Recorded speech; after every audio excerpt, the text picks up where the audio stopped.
The sound of breaking glass jolted Marcus awake at 3 a.m. Heart pounding, he grabbed the baseball bat beside his bed, thinking only of his 6-year-old daughter sleeping down the hall. What he found in his living room would change everything. His intimidating CEO, Victoria Chase, unconscious on his floor surrounded by shattered picture frames, her designer suit soaked from the storm raging outside. How she ended up there, why she came to his modest home in the middle of the night, and what happened next would transform both their lives in ways neither could have imagined. If you've ever believed second chances don't exist or that people can't change, this story might just change your mind. Like and subscribe if you've ever had life throw you an unexpected curveball that turned out to be exactly what you needed.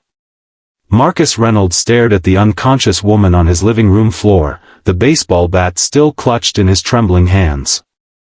Victoria Chase, the woman who made seasoned executives quake in their Italian leather shoes, the CEO who had earned the nickname Ice Queen throughout the company, was sprawled across his discount area rug, looking nothing like the untouchable figure who had nearly fired him just yesterday.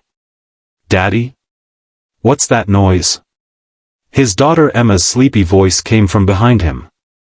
"Go back to bed, sweetheart," Marcus said, setting the bat down and turning to guide his daughter back to her room.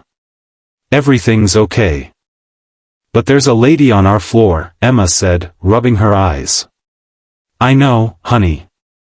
She's someone from Daddy's work who needs help. I'll take care of it." After tucking Emma back into bed with promises that everything was fine, Marcus returned to the living room, his mind racing. Victoria Chase was in his house. The same Victoria Chase who had coldly informed him yesterday that his frequent absences to care for Emma were becoming a problem for the department. The same woman who had made it clear his job was hanging by a thread. And now she was unconscious on his floor at 3 in the morning. Marcus knelt beside her, checking for injuries. There was a small cut on her forehead, but she was breathing steadily. The smell of expensive perfume mingled with something stronger, whiskey. Her normally perfect blonde hair was disheveled, and mascara streaked down her cheeks. Had she been crying? "Miss Chase," he said, gently shaking her shoulder. "Victoria?" Her eyes fluttered open, unfocused at first, then widening with confusion. "Where?" she mumbled, trying to sit up. "You're in my house," Marcus said. "You broke in through the window." Victoria's hand went to her head. "Reynolds? Marcus Reynolds?"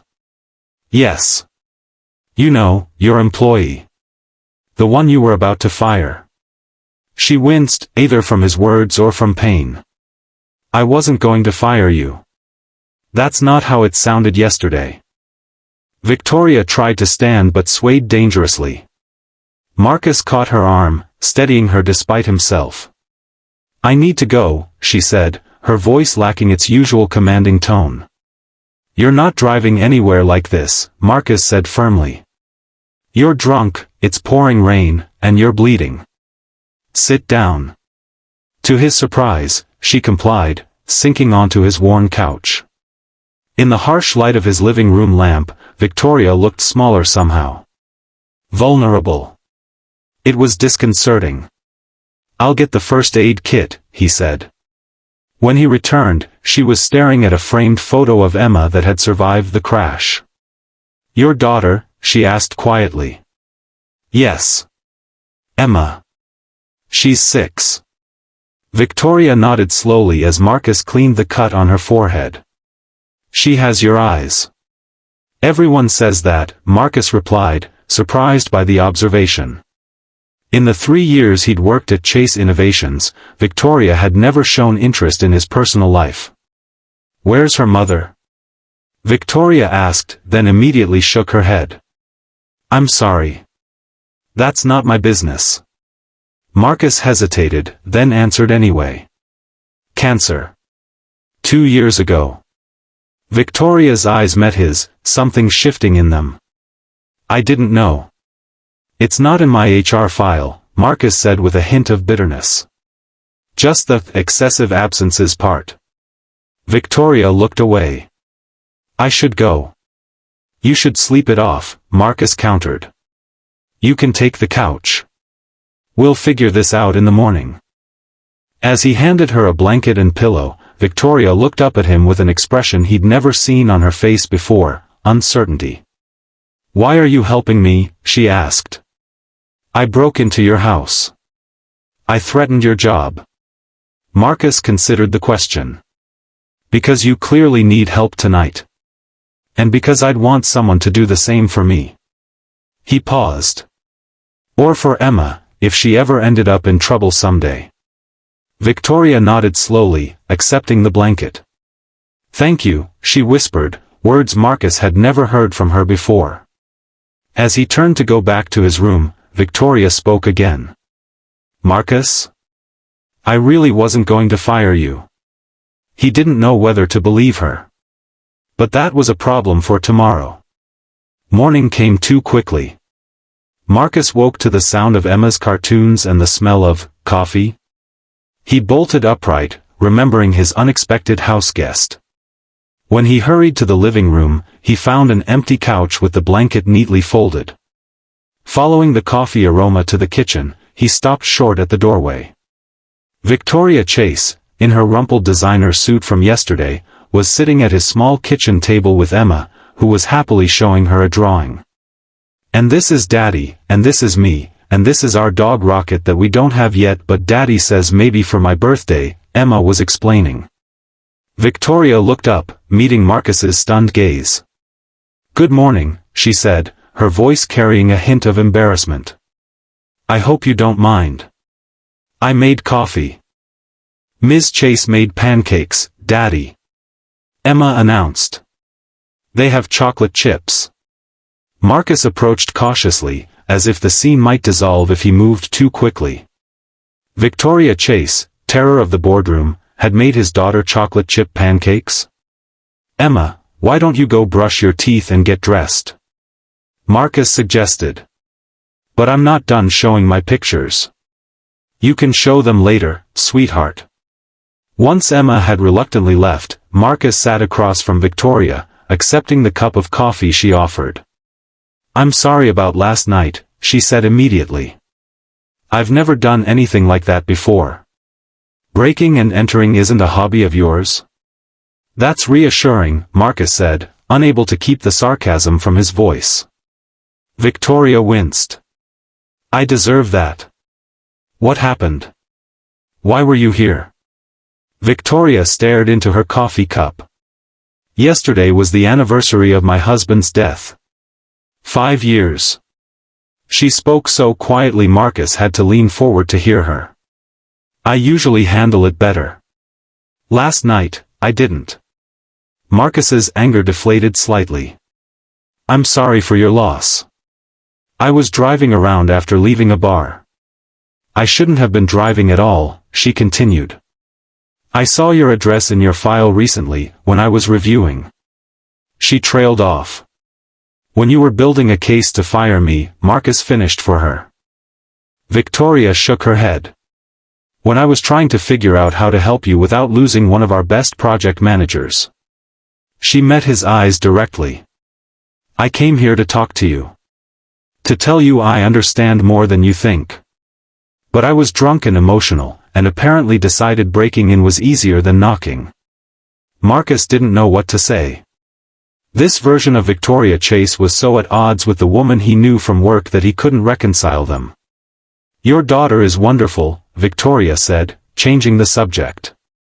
She told me all about her school, her friends, and how you make funny voices when you read her bedtime stories.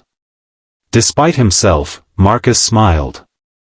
She's my whole world. I can see that. Victoria hesitated. Marcus, I owe you an explanation, and an apology. But I should go home, clean up, and come back when I'm more presentable. Would that be all right? Marcus considered her request.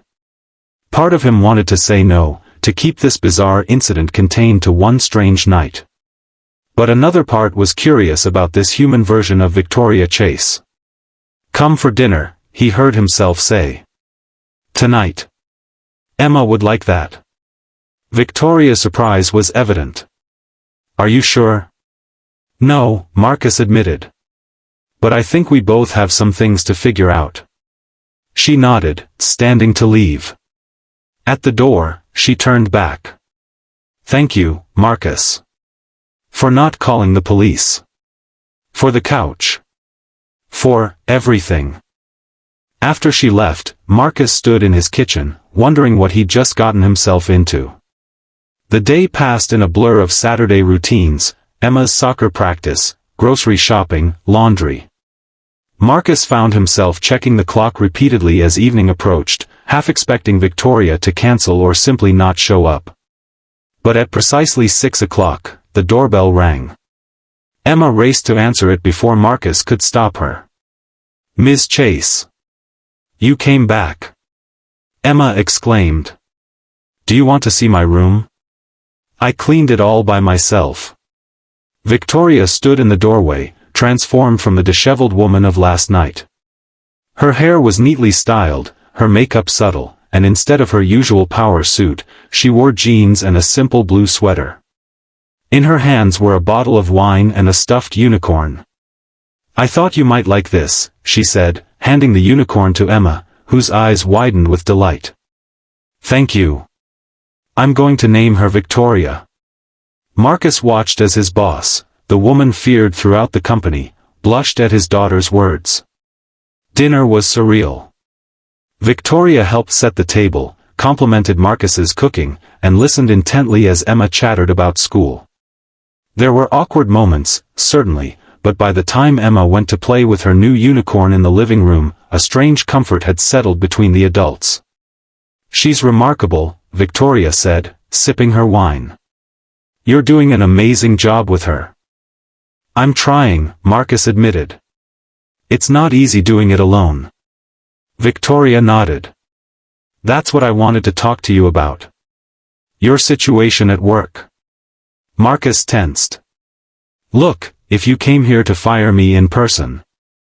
"I came to offer you a solution," Victoria interrupted. "Flexible hours. 3 days in the office, 2 days working from home. And priority access to the company's new emergency childcare service." Marcus stared at her. "What?" "I've been pushing the board to implement better family support policies. Your case helped me make the argument." Victoria set down her glass. "Marcus, I know what it's like to lose someone you love. To have your whole world turned upside down." "Your husband," Marcus said softly. Victoria nodded. "Car accident. He was everything to me." She looked toward the living room, where Emma was playing. "We never had children. It was always, someday. And then someday never came." The vulnerability in her voice struck Marcus deeply. "I'm sorry. After he died, I threw myself into work. Became the ice queen everyone thinks I am." Victoria's smile was sad. "But seeing you with Emma, watching how you've built a life for her despite everything, it reminded me there are more important things than quarterly reports." Marcus didn't know what to say. This woman was nothing like the Victoria Chase he thought he knew. "Why are you telling me this?" he finally asked. "Because I want you to understand why I'm changing the policies. It's not just for you. It's for everyone who's trying to balance work and family." She hesitated. "And because I owe you the truth after breaking into your house." Marcus laughed despite himself. "That's fair." Victoria joined his laughter, the tension between them easing. "I promise that's not how I usually handle HR issues." "I should hope not." The company's insurance premiums would be astronomical. Their conversation flowed more easily after that, moving from work to books they'd both read, to movies they'd seen. Victoria asked thoughtful questions about Emma, offering suggestions for handling some of the challenges Marcus mentioned. By the time Emma came in to say goodnight, Marcus realized he'd been enjoying himself. "Will you be here tomorrow, Miss Chase?" Emma asked as Marcus prepared to take her to bed. Victoria glanced at Marcus before answering. "Not tomorrow, sweetheart. But maybe another time?" Emma nodded seriously. Daddy needs more friends. He only talks to me and Grandma on the phone. Marcus felt his face heat. Okay, bedtime for you, little truth-teller. When he returned from tucking Emma in, Victoria was standing by the window, looking out at the night sky. She's right, you know, Victoria said without turning. About needing people in your life. I have people, Marcus defended weakly. Work colleagues and your mother-in-law don't count. Victoria turned to face him. I know because that's all I have too. The admission hung between them, honest and raw. It's hard to let people in, Marcus said finally. After losing someone. Victoria nodded. Terrifying, actually. So what do we do about it? Marcus asked, surprising himself with the question. Victoria took a deep breath. We could start by acknowledging that something unexpected happened here. That maybe breaking into your house was the worst and best mistake I've ever made. Marcus felt something shift between them, possibility opening where there had been only professional distance before. I should go, Victoria said, gathering her purse. Thank you for dinner. And for everything else. At the door, Marcus found himself reluctant to see her leave. The new work arrangement, when does that start? Monday, Victoria said. I'll have HR send the paperwork. Thank you. It will make a huge difference for us. Victoria nodded, then hesitated. Marcus? Would it be completely inappropriate if I asked to see Emma again? Maybe take you both to the Children's Museum or something? The question caught him off guard. As my boss, probably yes. And as someone who broke into your house, made your daughter pancakes, and told you things I haven't told anyone in years? Marcus smiled. As that person? I think Emma would love it. And I wouldn't mind either. Victoria's answering smile transformed her face. I'll call you. As Marcus closed the door behind her, he leaned against it, trying to process everything that had happened in the last 24 hours. His intimidating boss had broken into his house, slept on his couch, made friends with his daughter, changed company policy for him, and possibly asked him on a date, all because of one terrible, wonderful accident. Life, Marcus reflected, had a strange way of bringing people together when they needed each other most. The following weeks brought changes Marcus couldn't have anticipated. Victoria's promised policy changes went into effect immediately, easing the constant pressure he'd felt trying to balance work and fatherhood. But the more significant change was Victoria herself.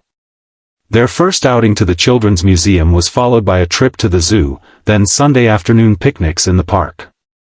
Emma adored Ms. Victoria, as she now called her, and Victoria seemed to bloom in Emma's presence, revealing a playful side Marcus would never have believed existed. At work, they maintained professional boundaries, though Marcus noticed the whispers when Victoria occasionally stopped by his desk with work questions that could easily have been handled by email. The Ice Queen reputation was thawing company-wide as Victoria implemented more family-friendly policies and began actually talking to employees rather than just evaluating them. 6 weeks after the night Victoria broke into his house, Marcus found himself sitting beside her on a bench at the playground, watching Emma navigate the monkey bars with fierce determination. She gets that from you, Victoria observed. That refusal to give up. Or from her mother, Marcus said. Diane was the stubborn one. Victoria turned to him. Tell me about her. If you want to. Marcus realized he did want to. He told Victoria about meeting Diane in college, their whirlwind romance, their struggles with infertility before Emma finally came along. He described Diane's quick wit, her passion for teaching, and the devastating speed with which cancer had taken her. She sounds remarkable, Victoria said when he finished. She was. Marcus watched Emma, seeing echoes of Diane in her smile. I thought I'd never feel normal again after losing her. But lately. Lately? Victoria prompted gently. Lately I've started to feel like maybe there's a future where happiness is possible again. Marcus met Victoria's eyes. Where connections with other people are possible again. Victoria's hand found his on the bench between them. I've been feeling the same way. They sat in comfortable silence, watching Emma play, their fingers intertwined. Marcus marveled at how natural it felt, how right, despite all the reasons it shouldn't. Marcus, Victoria said finally.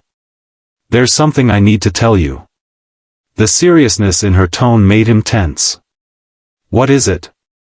I've been offered a position at the company's European headquarters. In London. Marcus felt his heart sink. Oh. Congratulations. I haven't accepted yet, Victoria said quickly. I wanted to talk to you first. Me? Victoria squeezed his hand. Yes, you. And Emma. Because whatever this is between us, and I think we both know it's becoming something important, I don't want to walk away from it without at least discussing what options we might have. Marcus felt a complicated mix of emotions. When would you need to decide? By the end of the month. The position starts in January. That's only 6 weeks away, Marcus said, his mind racing. Victoria nodded. I know it's sudden. And complicated. You have Emma to consider, your life here, your support system. What are you thinking? Marcus asked, studying her face. I'm thinking that for the first time in 5 years, I've found someone, that makes me feel alive again. Victoria's voice was steady, but Marcus could see the vulnerability in her eyes. And I'm terrified of losing that, but I also don't want to pressure you into anything. Emma's delighted shriek interrupted them as she successfully crossed all the monkey bars. Daddy! Victoria! Did you see me? We saw you, sweetheart. That was amazing. Marcus called back, forcing enthusiasm into his voice. As Emma ran to the slide, Victoria spoke again. We don't have to decide anything today. I just wanted to be honest with you. Marcus nodded, grateful for the time to process. Thank you for telling me. The rest of the afternoon passed with an undercurrent of tension beneath their usual easy interaction. When they returned to Marcus's house, Victoria declined his invitation to stay for dinner, saying she had work to catch up on. At the door, she hesitated. Marcus, whatever you decide, whatever we decide, I want you to know that meeting you and Emma has changed me. For the better. After she left, Marcus sat at the kitchen table, his thoughts in turmoil. The idea of Victoria leaving created an unexpected ache in his chest. In just 6 short weeks, she had become an important part of their lives. Emma adored her, and Marcus. Marcus had to admit he was falling for her. But London? Moving his daughter across the world? Leaving behind the home where Emma had memories of her mother? It seemed impossible. That night, after tucking Emma in, Marcus found himself looking at old photos of Diane. What would you think of all this? He whispered to her smiling image. What would you want for Emma? For me? He could almost hear Diane's practical voice. I'd want you both to be happy, you idiot. The next morning, Marcus called his mother-in-law, Janet, who had been his rock since Diane's death. Victoria Chase? Janet repeated when Marcus explained the situation. Your terrifying boss who broke into your house? That Victoria Chase? She's not terrifying once you get to know her, Marcus defended. Janet was quiet for a moment. You have feelings for her. It wasn't a question. Yes, Marcus admitted. And Emma adores her. And now she's moving to London. She's been offered a position there. She hasn't accepted yet. Janet sighed. Marcus, what do you want me to say? That you should pack up Emma and follow this woman you've known for 6 weeks to another country? Or that you should let her go and wonder what might have been? I don't know, Marcus said honestly. What does your heart tell you? Marcus closed his eyes. That I'm scared. That it feels too soon. that it also feels right in a way I can't explain. Diane would want you to be happy, Janet said softly. She would want Emma to have a full life with people who love her.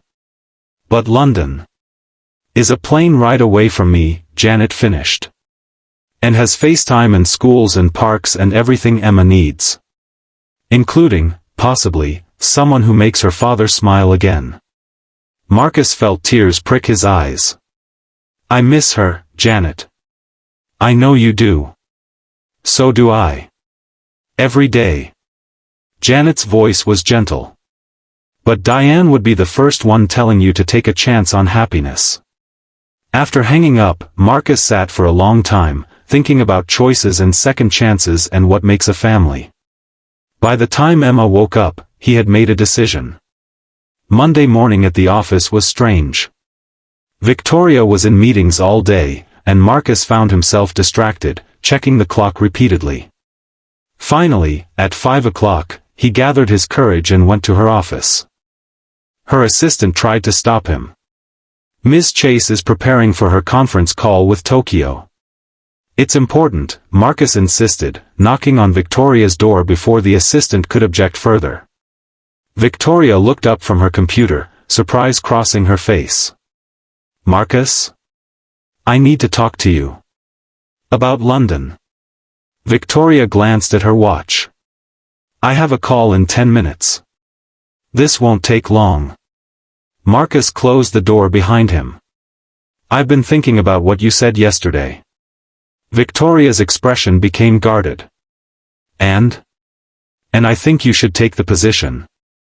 Something flickered in Victoria's eyes, disappointment. I see.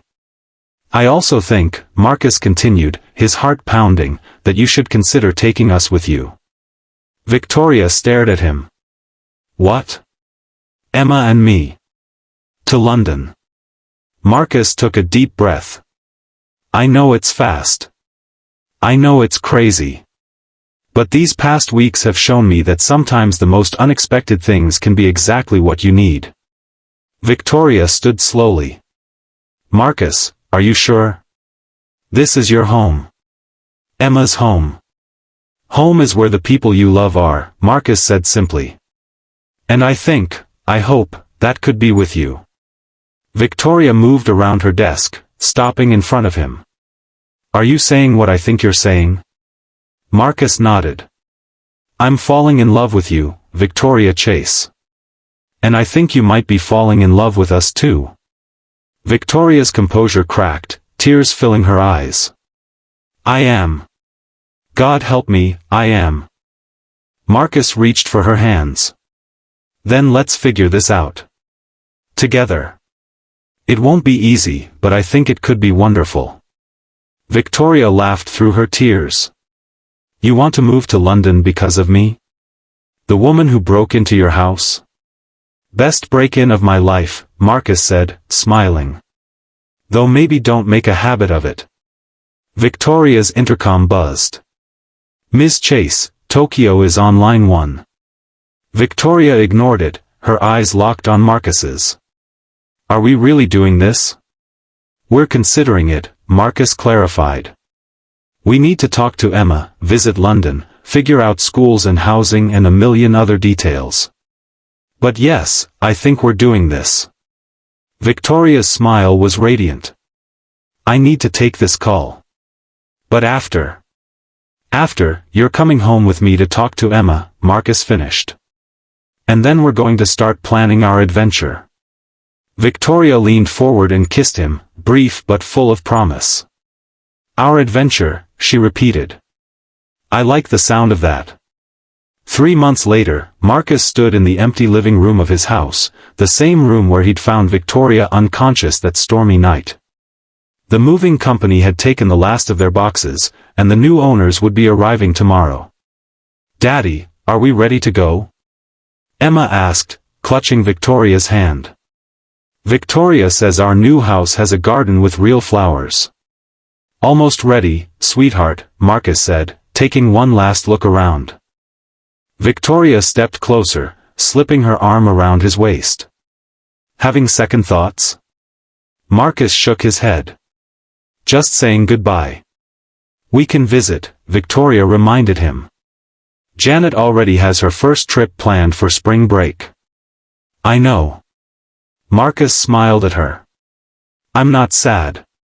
Just grateful for everything that happened here. Including finding you in the middle of my living room floor.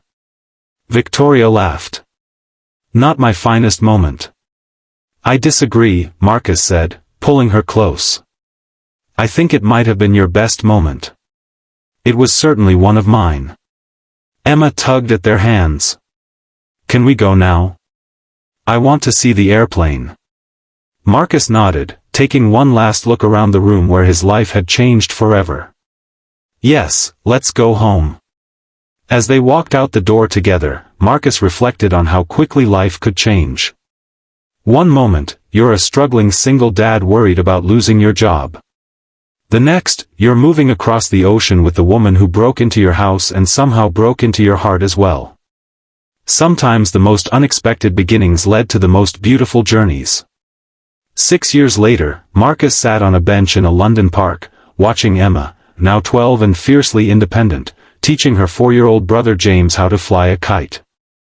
Victoria settled beside him, her hand automatically finding his. Penny for your thoughts, she said, following his gaze to their children. Just thinking about how different our lives would be if you hadn't gotten drunk and broken into my house that night, Marcus replied with a smile. Victoria groaned. Will you ever let me live that down? Never, Marcus promised, kissing her cheek. It's my favorite story to tell at parties. It's mortifying, Victoria protested, but she was smiling. It's our story, Marcus said simply. And I wouldn't change a word of it. As they watched their children playing in the golden afternoon light, Marcus reflected on the journey that had brought them here. There had been challenges, Emma's initial adjustment to London, the complicated process of blending their lives, the surprise of Victoria's pregnancy with James. But through it all, they had faced each obstacle together, building a family neither of them had dared to dream possible after their losses. Do you ever wonder what would have happened if I'd called the police that night instead of giving you my couch? Marcus asked. Victoria leaned her head on his shoulder. I'd probably be in prison for breaking and entering. And I'd still be that overwhelmed single dad, missing out on all of this. Marcus squeezed her hand. Sometimes the worst nights of our lives turn out to be the best things that ever happened to us. Victoria nodded. Sometimes the people we think we know turn out to be completely different when we really see them. And sometimes, Marcus added, watching as James squealed with delight as his kite soared higher, the family we need finds us in the most unexpected ways. Victoria turned to face him, her eyes reflecting the same love and wonder he felt every day. I'm so glad I broke into your house. Marcus laughed, pulling her close. So am I, Victoria. So am I. As the sun began to set over London, casting golden light across their little family, Marcus knew with absolute certainty that sometimes life's most beautiful chapters begin with broken glass and unexpected visitors in the middle of the night. And he wouldn't have it any other way. The end. If you enjoyed this story of unexpected love and second chances, please like this video and subscribe to our channel for more heartwarming stories that remind us how life's biggest surprises can lead to our greatest joys. Sometimes the most beautiful beginnings come from the most unexpected moments, just like Marcus and Victoria discovered. What unexpected event changed your life? Share in the comments below.